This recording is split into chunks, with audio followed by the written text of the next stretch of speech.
Et du coup, sur le pardon, il y a également une question aussi qui en tout cas m'interpelle, c'est est-ce qu'on doit se pardonner même, quand on estime que les actes qu'on a posés sont des actes justes? Mmh. Ouais, c'est le piège, hein. C'est-à-dire bon, parce que même quand on agit pour le bien et de manière juste, on peut faire du mal. Alors, on va se dire: «Ben, on n'a pas besoin de pardonner parce que c'était pour des bonnes raisons». Mmh. Je donne l'exemple, d'un parent qui va refuser d'acheter un paquet de bonbons à son enfant.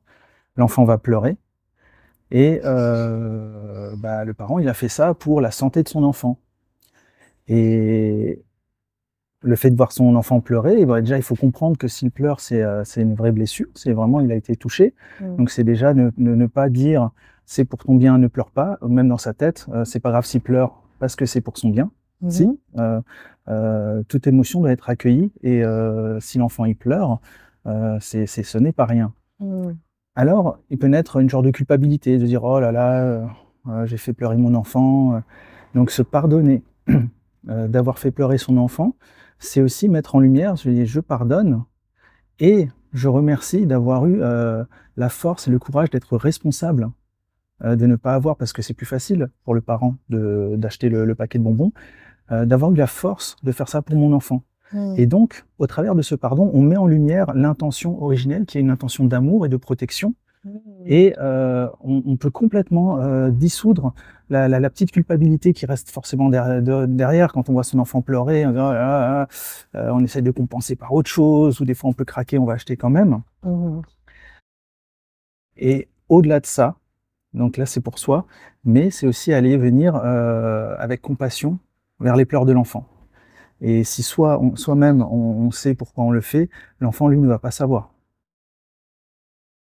et juste la phrase qu'on entend toujours: «C'est pour ton bien», ne veut rien dire aux oreilles d'un enfant malheureusement. Il faut expliquer.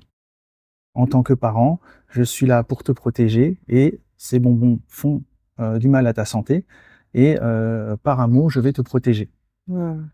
Et quand on fait ça en permanence, l'enfant à force, il voit que chaque acte comme ça qui est posé ou chaque limite, c'est pour son bien, c'est pour le protéger et il va aimer ses limites parce qu'il a compris l'intention d'amour qu'il y a derrière. Mmh. Mais s'il y a pas d'explication de texte et que ce soit avec les enfants, avec les amis, avec le conjoint ou la conjointe, eh ben, on ne peut pas être correctement compris et finalement, on se dit: «Ah là là, moi j'ai fait ça pour lui ou pour elle, voilà comment il me traite». Eh ben, c'est aussi parce que, peut-être on n'a pas su expliquer quelle était notre intention. Mmh. D'accord. Forcément, si la personne avait compris que c'était pour son bien, elle pourrait pas réagir mal et maltraiter ou quoi et Mmh. j'entends souvent ça: «Oh là là, moi j'ai fait ça et l'autre en retour il m'a fait ça». Mmh. Mais en retour, on peut pas avoir du négatif si la personne comprend qu'il y a du positif pour elle. Mmh. Donc mais vraiment, se connecter à ça et donner une explication de texte, au-delà du pardon, c'est aussi important. Tout à fait.